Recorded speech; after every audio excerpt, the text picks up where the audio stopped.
Welkom bij Extra Journaal, nieuws uit Curaçao, vers van de pers.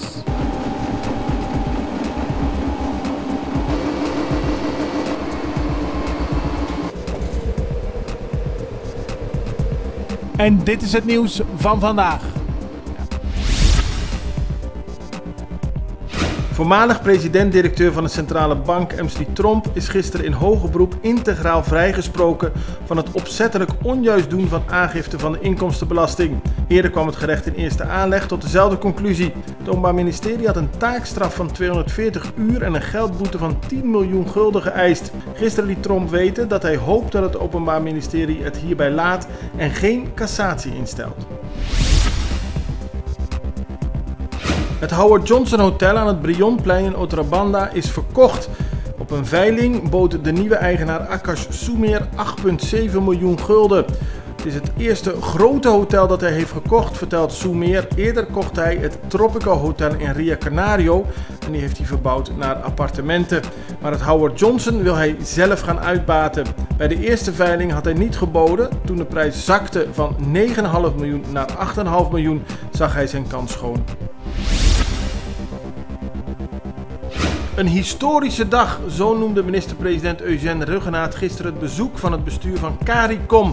Al in 2012 heeft Curaçao het verzoek gedaan om geassocieerd lid van de organisatie te kunnen worden. Gisteren kwam de directie op bezoek, maakte kennis met Ruggenaat en ook werden de eerste belangrijke stappen gezet om meer samen te werken.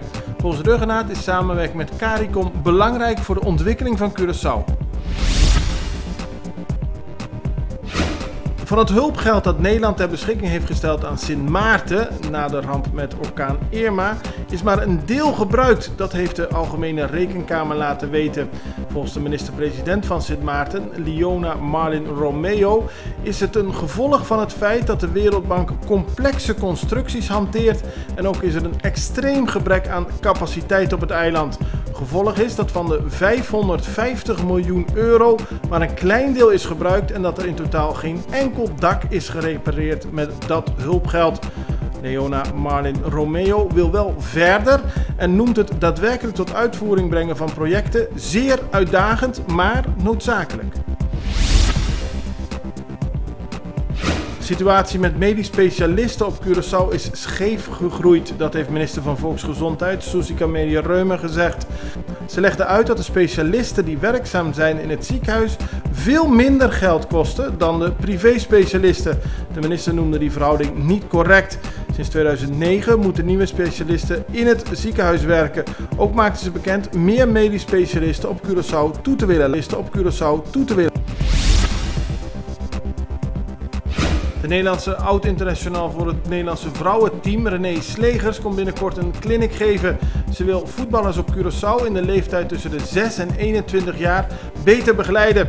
Allemaal in het kader van een verbetering van het vrouwenvoetbal op Curaçao. Er is een Mission for Women's Football en René Slegers gaat er een belangrijke bijdrage aan leveren.